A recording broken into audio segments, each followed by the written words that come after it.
Colonel Rob Maness has a lifelong record of providing dedicated service to this nation. Having worked his way up from the enlisted ranks to full colonel, he served our country for more than 32 years.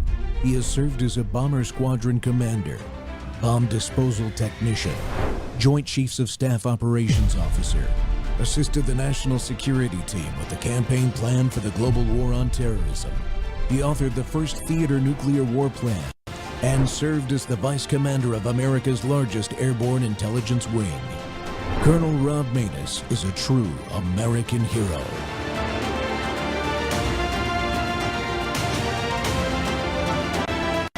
This is Rob Maness Live. Tom, we followed the Oathkeeper 1, 2, and 3 trials very closely. And matter of fact, we were there for closing arguments of the Oathkeeper 1 trial. A question that I always had was, what were you doing there? You weren't an Oathkeeper. You weren't in the leadership of the Oathkeepers. But for some reason, and the prosecution knew this like a month after the whole thing started. What the hell were you even doing in that trial? Help me wrap my head around that, because it's a question that I've had for now 3 years. There's no easy answer for that, and that's something that's kept Sharon and me awake for a long time. In fact, my fellow defendants at the table would be talking, the defense table, they would be talking to their attorneys and saying the same thing. What's Caldwell doing here? He's not one of us. But what happened is that the FBI and the DOJ had targeted me. They had a rush to judgment because I knew a couple of the Oath Keepers. So you could say it was guilt by association. And the Department of Justice and the FBI put out statements through the press saying that I was the big cheese. I was the top banana. It was my orders that caused the insurrection at the Capitol. And they went so far as to say that, in fact, the commander of the Oath Keepers. All of this because somebody had said that Tom was a commander. I was a lieutenant commander in the Navy. We all know that veterans like to refer to each other by the rank that they held on active duty.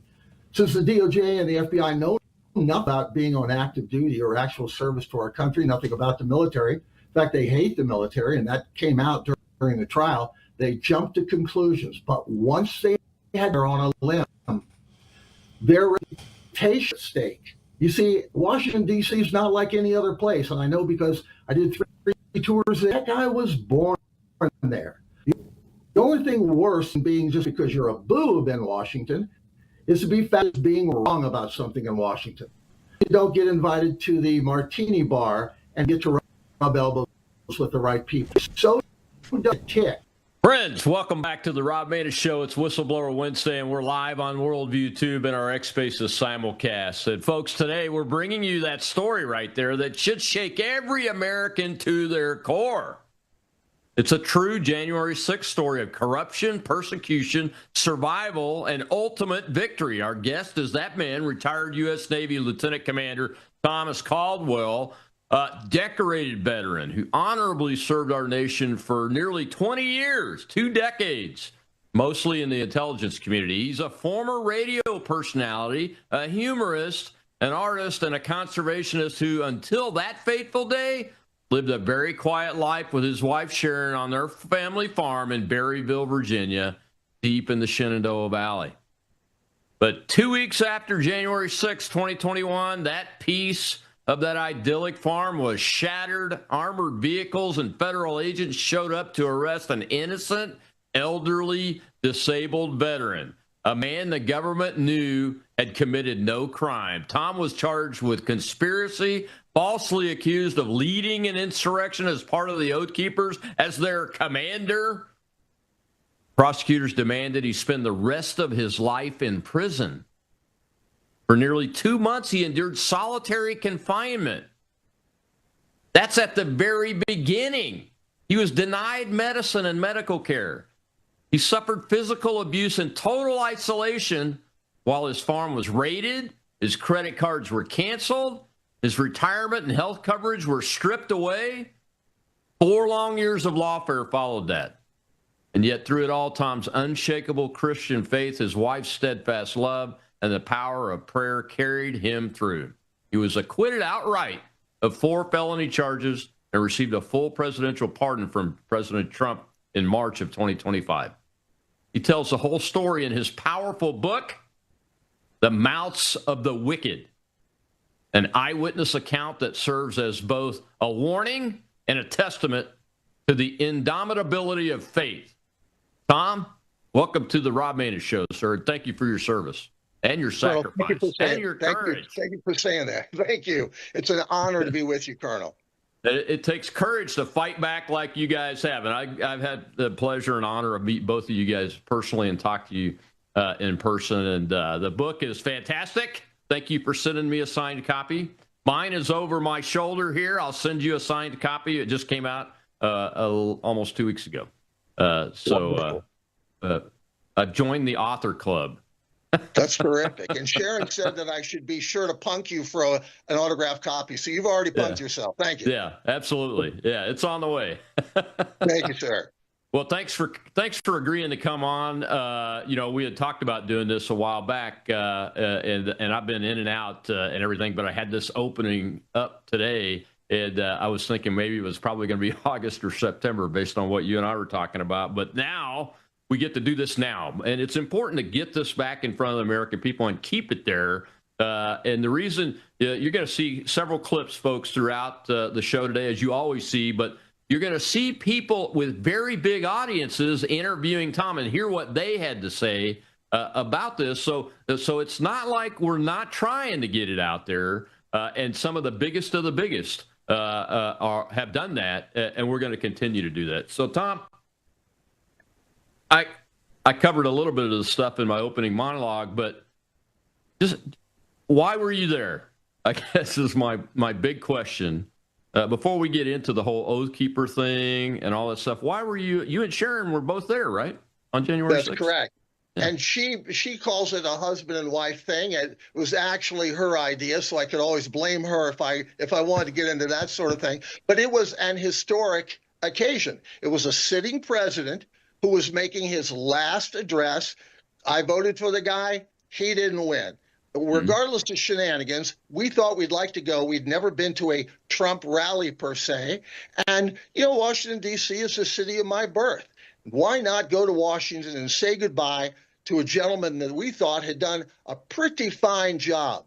A lot of your viewers may not know, although many of them are quite sophisticated, that there were many conservative and Christian speakers who were scheduled to address crowds on the grounds of the Capitol building that very day.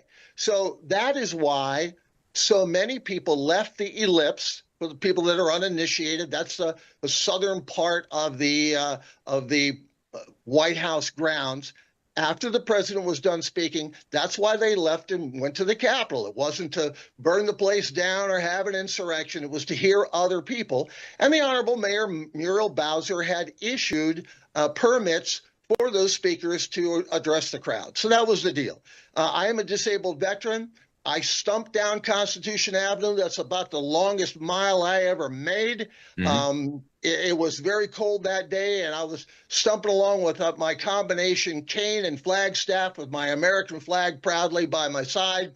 Sharon and I got down to the Capitol building and never even went on the Capitol grounds. For most of the day, we sat at a place called the Peace Monument or the Peace Fountain, which is not on the grounds, and a very famous place. Of course, it was wintertime, so it was a dry fountain. There were no seats down there, no park benches. So I parked my keister right there on the concrete, and that's where we spent most of the day. We were about 3 football field lengths away from the Capitol. We saw no violence. We participated in no violence. We weren't there to protest anything. We broke no laws. Imagine our surprise when the FBI came a-storming into our farm. That's incredible. So let me ask you this, since you brought up the other speakers and everything. Do you know what the layout was of the various stages? Because it's my understanding there were somewhere between 4 and 6 other speaking events around the Capitol building that had been permitted on Capitol grounds by, as you said, Mayor Bowser. Right. Do you know where they were? I think the vast majority were on the eastern side of the Capitol building. For people that don't know the orientation there, Constitution Avenue will run from west to east as you leave the Potomac River, and it takes you right to the side of the U.S. Capitol that is the most famous one. It is the place upon which the parapet is that the presidents are sworn into office. Mm-hmm. That is the view that people normally have in their minds when you say the U.S. Capitol.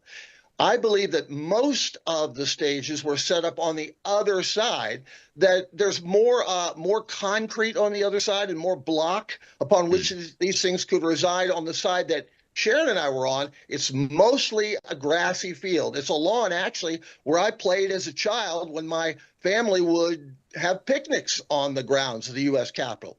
I should point out that there were no barriers, there were no signs saying, don't get on the grass, don't get close to the Capitol. And we would have had a hard time getting to the Capitol just because of how many people were there. But the direct answer to your question is, I know of only one stage that was on the west side, the side where Sharon and I were. Yeah. And the scaffolding that was up was there in preparation for the inauguration, right? Coming up in a couple of weeks. Right, sir. That's where they would hang lights and speakers so that people all around that area could hear the goings on. But you guys never even got close to that area. Well, right? after we got word, and it passed through the crowd, this was about a little bit before 3 o'clock in the afternoon, that Congress had left the building. Mm-hmm. We didn't know that they left the building for any other reason than maybe they were done. I would say to most people, if you could have explained to me the process of certification of the Electoral College prior to January 6, 2021, I would have given you the Cupid doll because I had no idea. So people said, well, I guess it's over. Those people who thought that the 7th Cavalry was going to come over the hill and President Trump was still going to be our president, they were disappointed. And so many people were leaving. And yet there were folks that said, you know what? Why don't we go up on the inaugural balcony? This is a once-in-a-lifetime opportunity to stand there where people like Stokely Carmichael, John Kerry had addressed crowds. Let's go up there where the presidents are and take some pictures of what we used to call in the Navy some happy snaps. Yeah. And so Sharon and I, shoulder to shoulder with people, kind of waddled our way up there like so many emperor penguins, made it up the stairs, got to the balcony. We were there for a total of 5 minutes. And we can prove it because I have the most exhaustive pictorial history of what we did that day of anybody you're ever going to meet. Over 200 pictures and videos. We were there for 5 minutes. And even on the government's own video, you can see us every single minute doing nothing wrong and me actually gesturing emphatically, here is the way down. Because we couldn't get down the same way we came up, there were more and more people packing in behind. Yeah. So we were there for a total of 5 minutes. We got down, we went back to our car, and that was it. I'm laughing, not because I think it's funny. It's because it's the reaction of somebody that's been observing this and interacting with January 6th. I call you guys victims. I know that's probably not the right thing to do, but you are victims of weaponized government. There are very few people that actually broke anything or did anything. And you're in that crowd that nothing should have happened. Nothing should have happened to you. We agree with that. But you know what? The life is what happens to you when you're busy making other plans. That's right. Well, we got to take a commercial break. When we come back, we'll see another video of you. I think it's of you. But I want to talk about the specific charges, why you titled the book the way you titled it. I think it's very interesting, and people need to understand why the book title is The Mouths of the Wicked. And I want you to talk about what the government actually knew and what they didn't know. We'll be right back with retired Lieutenant Commander Thomas Caldwell.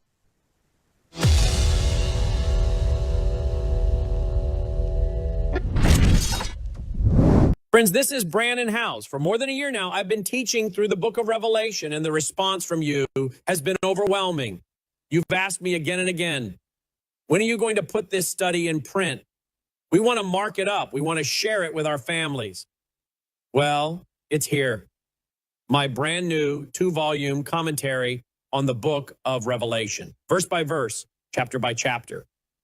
This is not a watered-down, allegorized replacement theology approach to Revelation. This is a literal, grammatical, historical study, the way the Lord intended his word to be read. And I connect the prophecy of Revelation to the headlines you're watching unfold right now, the rise of global government and the convergence of end-time events the Lord Jesus warned us about. Folks, we are living in serious days, and there has never been a more important time to understand what God has told us about what is coming. Get your 2-volume Revelation commentary today at worldviewstore.com. That's worldviewstore.com.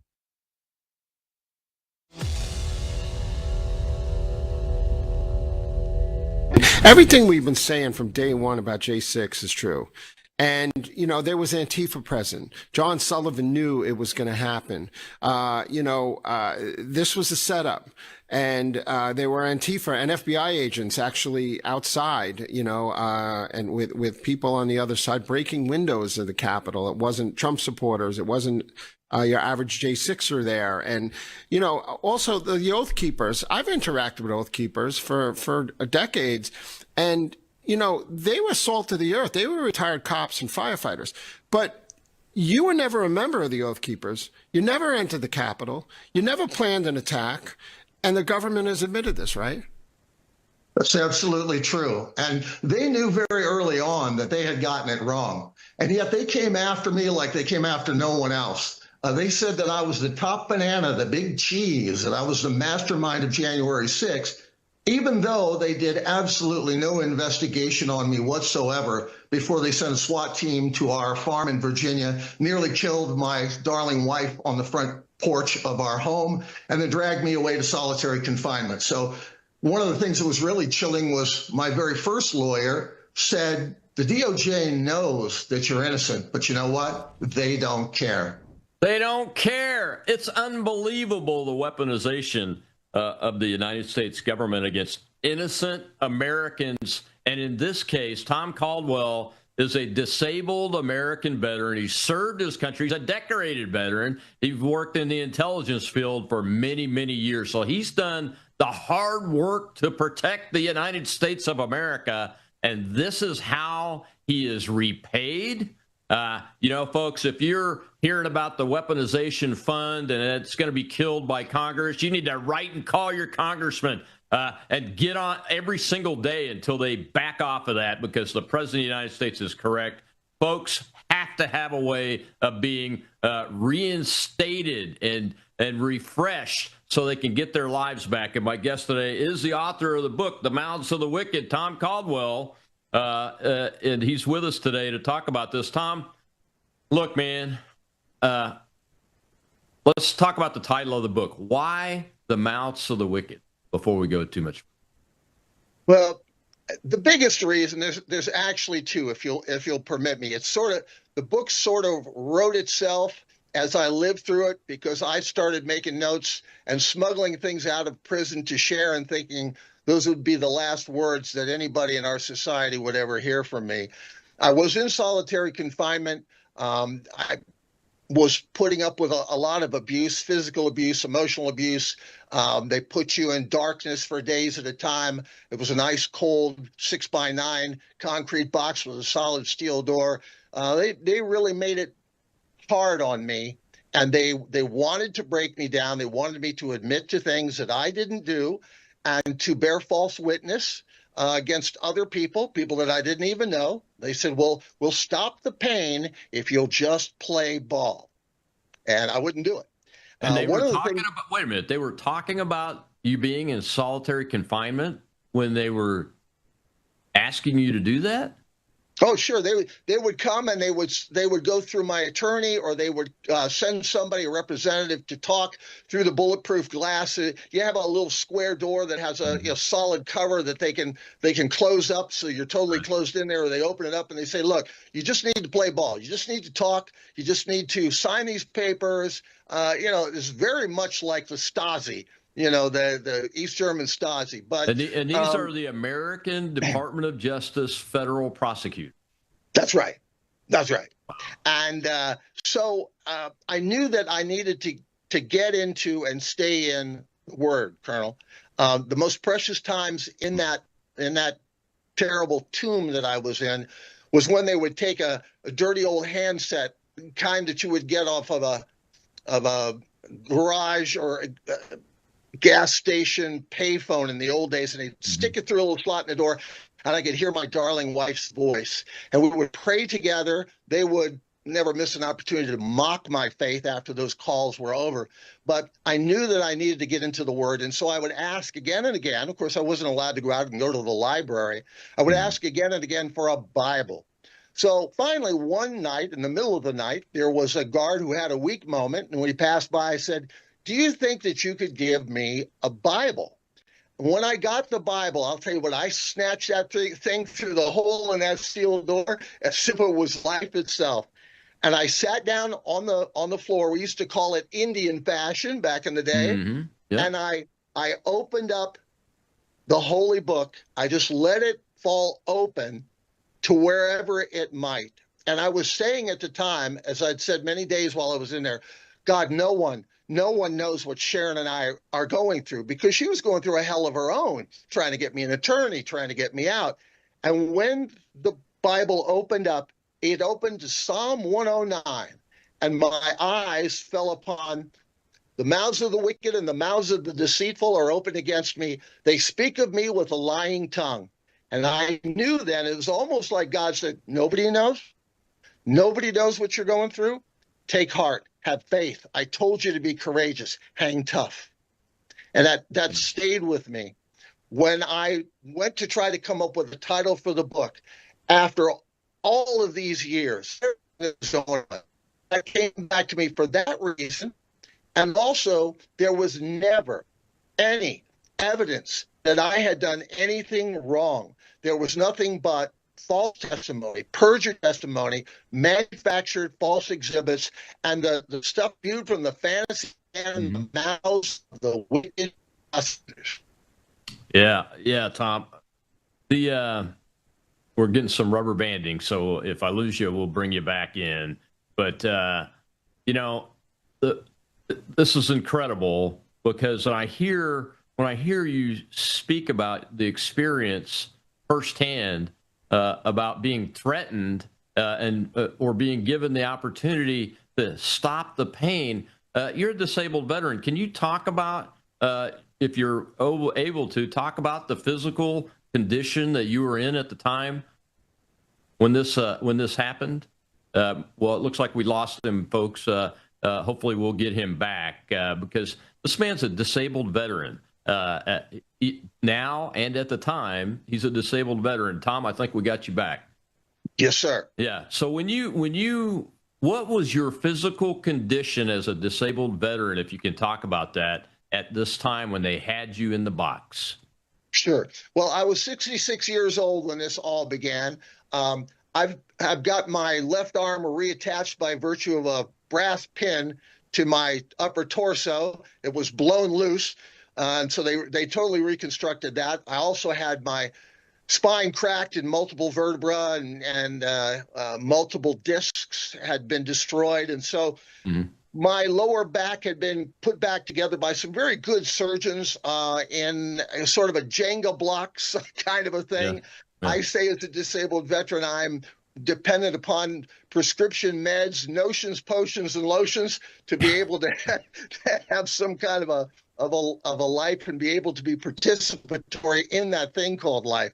And the first thing that happened when I was thrown in there, besides being roughed up and being chained up and all of that, was that they denied me all medical care. So all of my prescription meds were withheld from me, even though the prison instructed my darling wife to drive several hours the day of our arrest to bring me the medications that I would need for, quote, a few days, end quote.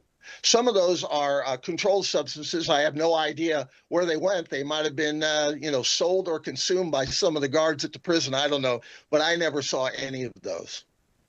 So your wife brought them, and you never saw them? That is correct. Yes, sir.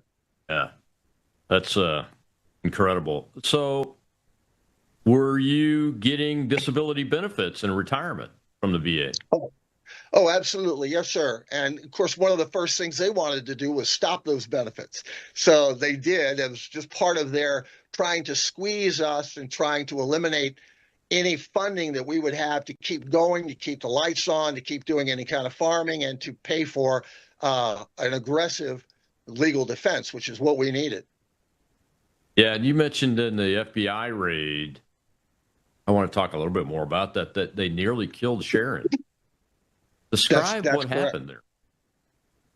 Well, after they dragged me across the front lawn of our house and threw me face down on the hood of a government vehicle and chained me, double chains, and put me in slave shackles and all that, that's when I looked back at the front door that I had exited, and they had called Sharon out in the bright lights, this glare, these spotlights, these searchlights they had. And she was standing there, and it was pretty breezy that January morning. She was standing in nothing but a nightshirt, and she had her arms out to the side, sort of like Jesus Christ on the cross. That was the first thing that struck me. And she had in her hands a pair of socks. She had a sock in each hand, and she just wanted to let her put her socks on her feet. She was so cold, and they were screaming and yelling and the epithets and all of that. And I just felt the tension ramping up. And that's when I saw the red laser dots of their M4 automatic rifle pointers all over her face and her chest. And it was the first time that I can remember in a long time that I called out audibly to our Heavenly Father. And I said, Abba, Father, please don't let them murder my wife. Please don't let them kill my wife. And what was the response? The response was from God. He stayed their hands somehow. The giant FBI guy that was behind me snatched me away. I didn't even know for a long time whether she was alive. I kept fearing the hearing of that rifle report that would mean that my reason for living had ended. And they took me away, around the back of the house, threw me in a vehicle, and I asked over and over about Sharon's condition, and they laughed at me. They walked by and they laughed at me as I sat in what I call a government stink mobile. It smelled like, stale coffee and government entitlement. But they snatched up Sharon and they roughed her up a little bit and took her in the house and stuck her on the couch. I think eventually they allowed her to get dressed, but it was a very traumatic thing. She doesn't talk about it very much. So have you ever found out why they took the approach of swatting you guys so aggressively? I mean, what do you have, like a bazooka and an artillery, a 155 millimeter artillery piece, or maybe an A10 at your house? No, I mean, what's the deal? No, sir. Any idea? And they did that to us, but it was almost like we were one of the test cases, because they did it to hundreds and hundreds of our fellow citizens. I think they did it because, it's kind of a shock, fun thing. Maybe they get together in the dark and they get fresh donuts from Krispy Kreme, and then they go and they attack people. And it's like, play dress up and take your guns out and point them at people and yuck a puck a little bit. I'm not the only one that they did that to, but I could not understand why they did that. Now, I'm a farmer. I've got a couple of firearms. At least I had. You got to have a shotgun and stuff like that. Right. But they weren't interested in any of that. In fact, they looked at it. They talked about it, but they never confiscated anything. No, what it was they wanted to make a statement. They wanted to come and they wanted to terrify us. And I can't help but make the connection to Vicki Weaver and Ruby Ridge. I thought that Sharon was going to get wiped out because you got these cowboys that are out there with their firearms, and you just don't draw down on somebody like that. Yeah. You just don't do it. And yet they did. She was innocent. She was practically nude. All she had was this thin nightshirt, and yet they're sticking their guns in her face. That's absolutely right. We got to take another break. When we come back, the first question I'm going to ask you is, have any of these jerks been held accountable? We'll be right back with Tom Caldwell.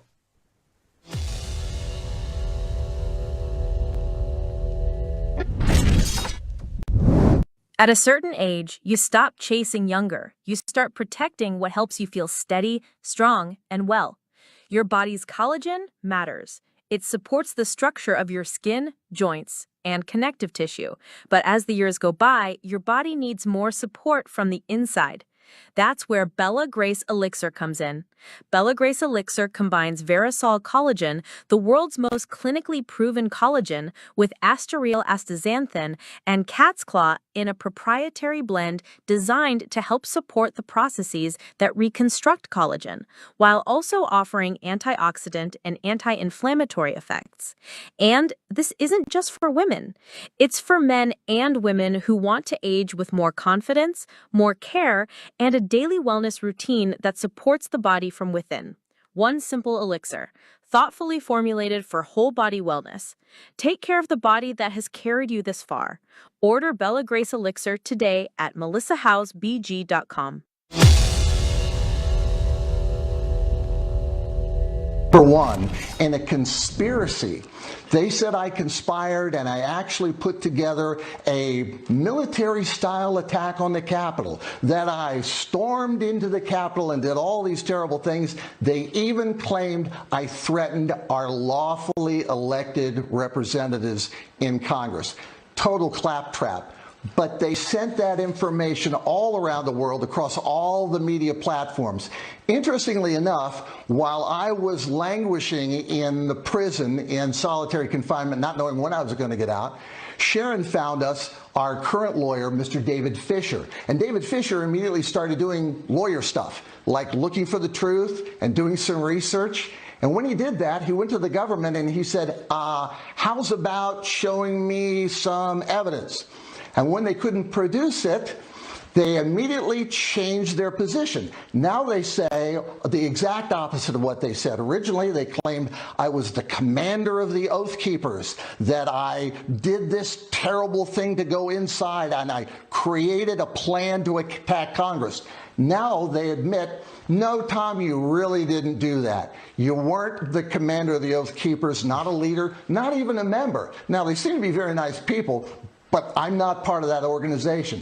Then they continued to do their flip-flop, and they said, you know, I guess you didn't really go in, and I guess you didn't really develop a plan to attack. But still, Tucker, we're mired in a legal battle against the government with no end in sight. And what they're doing... No end in sight. And that was on the Tucker Carlson show back when he was on Fox News. So millions of people watching that audience. And I've showed you a series of interviews with the Caldwells on Real America's Voice Cowboy Logic show, which has millions of viewers. On the David Zieri show, which has millions of viewers. And now this is on Tucker Carlson, and with millions and millions and millions of viewers. So it's not like this hasn't been out there and the truth hasn't been out there. My guest is that man, Tom Caldwell, the author of The Mouths of the Wicked. You got to go get this book, folks, The Mouths of the Wicked. It tells the whole story. And this man was in intelligence. He's been a writer before. He's a storyteller. It's an exceptional story. Firsthand experience of this tragedy of what happened to our beloved United States of America and our citizens who did nothing wrong. And Tom, what exactly? Well, first of all, any of these jerks, these goons, been held accountable? Not that I can tell. Okay. The winds of change did come when President Trump was inaugurated, and I think some of the prosecutors at the Department of Justice saw that the tide had changed. A couple of them were demoted shortly after the administration came in, and then they slipped out the back door and they got jobs with the white shoe liberal law firms in D.C. and proudly proclaim on their resumes and on their website that they led the prosecution against the evil people who tried to overthrow the government and all of that. So there are also still some of the prosecutors that remain at the Department of Justice. Now, I don't want to say anything bad about the Attorney General. I'm not going to do that. That's not what I do as a Christian. And I certainly wish the best for him. He's an interim, and we wish the best for Pam Bondi before that. And also, we're hoping for the best for Kash Patel, too. But I must say it's a little frustrating because every single one of those people that participated not only in the SWAT and the takedown and the Gestapo interrogation of me in chains here at my farm, but also every single FBI special agent who perjured themselves in grand jury proceedings and at trial, a 10.5-week trial in Washington, through which I was drugged. Every single one of them is still employed at the right hand of Kash Patel. Now, Kash has said, well, gee, I'm not going to fire somebody who was only following orders. But what we need to emphasize is the FBI agents involved in these violent takedowns volunteered for those things because they felt that it was career enhancing. Yeah. How else can you explain why an FBI special agent in an office in Florida gets on a plane and helps in a takedown in Washington State? And it was happening over and over again. We saw this at trial. Oh, yeah, absolutely. And you know, the real damning piece of this, Kash Patel, I'm talking to you, Mr. Director, is you have FBI agents that participated in this hit job at this farm on an elderly couple, one of which was a disabled American veteran, decorated American veteran. And they didn't, I challenge you, bring me the intel, Kash. Come on this show and show me the intel that required them to use that level of force and that level of ridiculousness against this man and his wife. You can't do it and you won't do it because you don't have the intel. And they're still working for us. My taxes are paying their paycheck or their retirement if they got to get to retirement. And I demand to get some accountability on this because they're the ones, Tom, the ones on the ground at the tactical level that should have been saying, no, this is an unlawful order. We teach them to not obey unlawful orders, just like we teach our military personnel not to obey unlawful orders and to push back on it. And they didn't do it. That's the problem that I've had with this the whole time. So what did they actually charge you with? I think we've documented it pretty well that they didn't have anything on you guys. That's right. Well, particularly for me, and I'm going to stay in my lane, particularly for me, they just kept shuffling the cards. They said, okay, well, we can't make that stick, so we'll come up with something else. So after a couple of years, I was dragged into court with 4 members of the actual Oath Keepers. 2 I had actually met and 2 I had never met, yet I was supposed to be the kingpin in telling these folks what to do. There were 3 conspiracy charges that were leveled against me and some of the other members too. The most onerous, of course, being seditious conspiracy, which is their accusation that I was trying to overthrow the government that I spent my adult life trying to defend, and the Constitution is supposed to stand behind that government. And there was conspiracy to obstruct Congress, conspiracy to stop agents from performing their duties and all of that. And another thing that they charged me with was 1512C2. Boy, that's boring. What does that mean? Well, what your viewers need to know is 1512C2 was actually the Enron statute. Is anybody old enough to remember the Enron scandal where people lost so much of their retirement money? And it had to do with people shredding documents of financial crimes. But what the government did, what the DOJ did, was they unlawfully applied that, and they used that so that they would have a felony to charge most J6ers. You see, otherwise they would have been guilty of trespassing. That's a ticket and a fine. At least it has been through my entire life as a Washingtonian and a Virginian. So they had to have something to throw people in prison that was a felony, that they could hang 15 to 20 years over them. Now, fortunately, even though I was found guilty of that, and I'll just step back and say, smart legal minds had told me ahead of time, and our attorney, look, you can't get a fair trial in Washington, D.C. Those jurors are going to convict every MAGA guy, every conservative guy, every Christian guy of at least something. So they did not buy the twaddle about the conspiracies, but they did go along with this 1512C2. Fortunately, 2 years later, the Supreme Court said, oh, this is an Enron statute. So they threw that out. So now I was down to 1. And you'll love this. It had to do destroying evidence. Stay with me. The logic of the government was, since they couldn't find any evidence that I had done anything wrong, I must have destroyed it. Guilty. So that was the felony that I went to sentencing on before the Honorable Ahmet P. Maida on January the 10th of 2025. So let me see if I understand this correctly. They couldn't find any evidence because there wasn't any. So they accused you and charged you with destroying evidence, but they had to have proved it for the jury to find you guilty. I mean, even with a straight face, even with leftists, you got to have a straight face on this. What was the evidence that they said they had? Well, there really wasn't any. They said, well, he destroyed these 5 selfies that he took.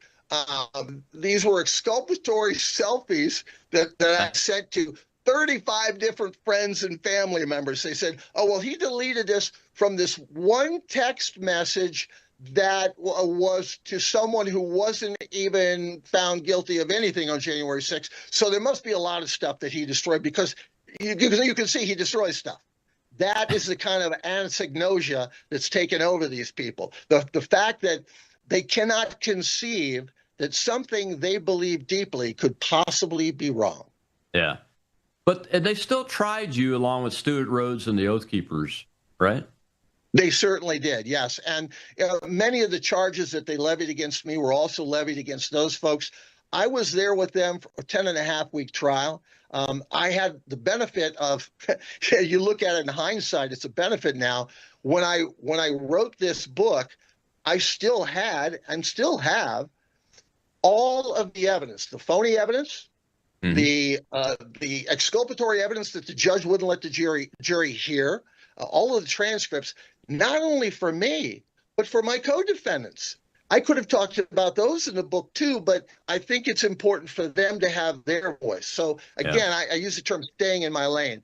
I will tell you, without fear of contradiction, I sat through that trial. Not a single one of those people that was tried with me, including Stuart Rhodes and Kelly Maness and Jessica Watkins, not a single one of them was guilty of anything that they were charged with.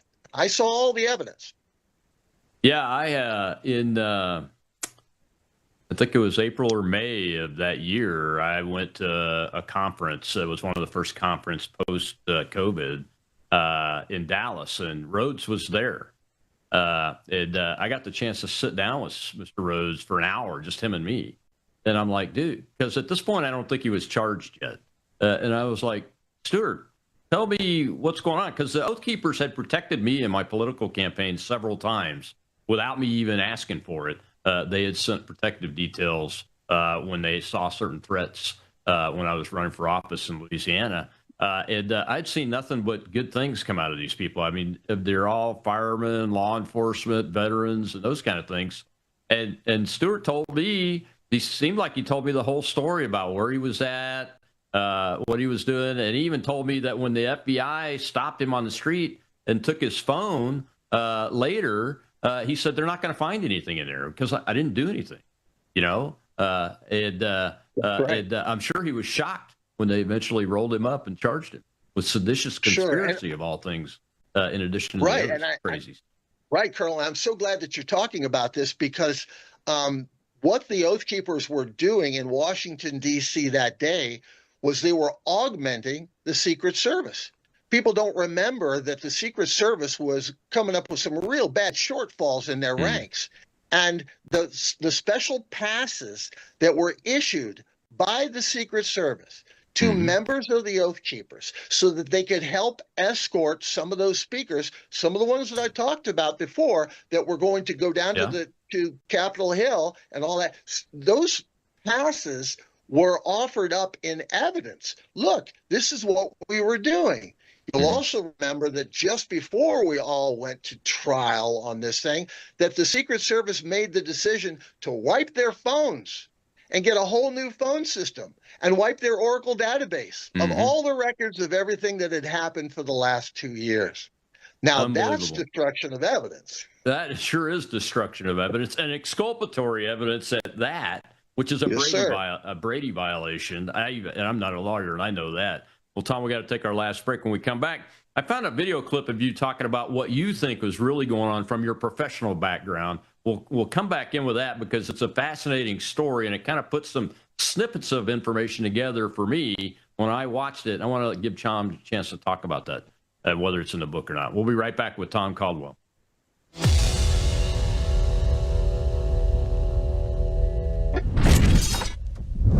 You woke up with a sore throat and a low-grade fever. You know you are getting sick, so here's your choices. You can get sicker and miss work, try to see a doctor this week, or sit hours in a crowded waiting room at urgent care. I have a smarter option for you. Open your medical emergency kit. Match your symptoms to doctor-recommended prescription in your booklet and take the right meds now and get well faster. This is not a first aid kit. It's like having an urgent care in your home. It includes doctor-prescribed medications to treat over 39 medical issues like respiratory infections, strep throat, pneumonia, UTIs, and more. No waiting to see the doctor and no standing in line at the pharmacy. It's right here. Every home should have at least one medical emergency kit, and here's how to order. Go to worldviewhealthcare.com. Your kit to treat dozens of common and serious illnesses is rushed to your door. worldviewhealthcare.com. That's worldviewhealthcare.com. The emergency kit available at worldviewhealthcare.com. Make sure you don't have to go to urgent care. I got pneumonia. I didn't have to go. I took this last year. Stayed at home, went to bed.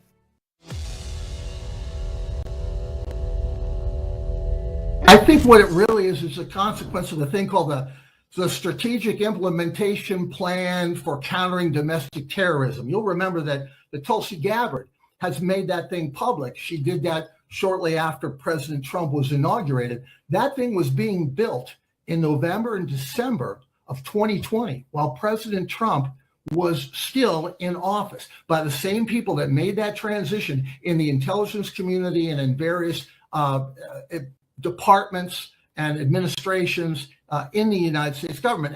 And in that, what was significant, what your viewers are going to want to know, is that it represented the first time in American history that our government prioritized investigating and neutralizing U.S. citizens over foreign terrorists and their operations in this country. And they prioritized what they called religious zealots, people who question anything that had to do with COVID or the COVID lockdowns. They prioritized people who protested at abortion clinics. They prioritized people who raised their voice at PTA meetings because they were concerned about the indoctrination of our children. It's all in writing, and it's there for anybody to read. It's all in writing. It was a government plan, folks. You need to be reminded of that periodically. And my guest today is that man, Tom Caldwell, who wrote the book, The Mouths of the Wicked, to talk about his experience of being totally unjustly charged, put in solitary confinement, had his veterans benefits stolen and taken away from him. His wife almost killed in the unwarranted, no intelligence to back it up, in Rob Maness's opinion. And I know a thing or two about this kind of stuff, to back up that level of force and risk to use on an elderly couple that has served their country, that's minding their own business, just because they showed up to listen to a president and they sat and watched some things happen that they didn't even see any violence. And Tom, I'm glad you talked about that because it was a plan, and the government before the election had put pressure on Facebook and those kind of social media CEOs to suppress conservative speech. Because I know, because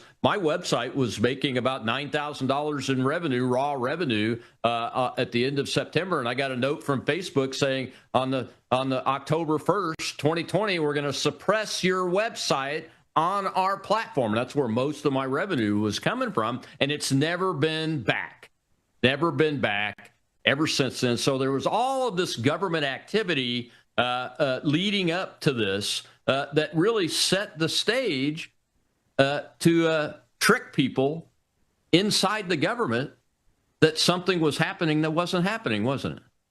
That's absolutely right. And, I'm an intel guy, so you've had intel guys and gals working for you, Colonel, and you expect them to do their homework, to do their research, and present things to you in a cogent and clear way so you can make the decisions that you need to make. And right. I have written extensively after studying this thing and all of the releases from Tulsi Gabbard. She's a hero as far as I'm concerned.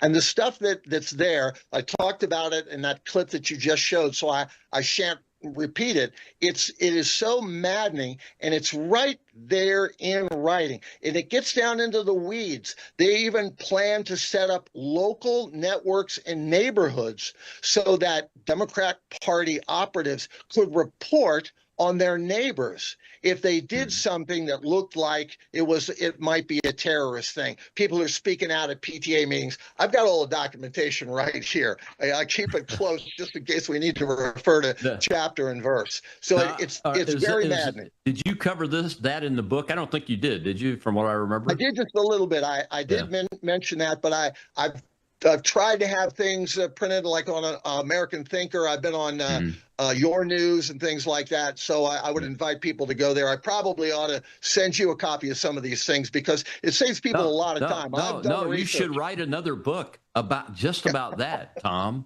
I mean, the American people on both sides of the aisle need to have an understanding of what really happened. Because, we want our public to see something, say something. If it's real, but we don't want to build an architecture that responds to fake inputs in that way. Does that make sense? Absolutely, it makes sense. You should write a book about that. Well, I got a question from the audience. I want to take that real quick. Shell is our host over there. Go ahead, Shell. We have Marlon, sir. Hey, Tom, thanks for coming in and explaining it. It sounds like, Tom, you had some able to be able to defend yourself. What about the guys that couldn't afford it? What about the guys that they reshuffled the deck on their discovery package, didn't give them the right evidence that was posed against them? How could you possibly defend yourself?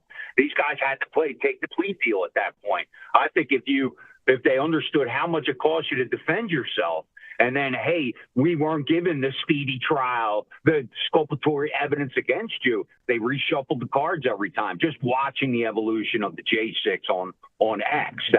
That's what we came up with. So, Tom, it's been great to hear your story, and thanks for coming up. Thank you, Rob. Appreciate you bringing me up, sir. Yeah.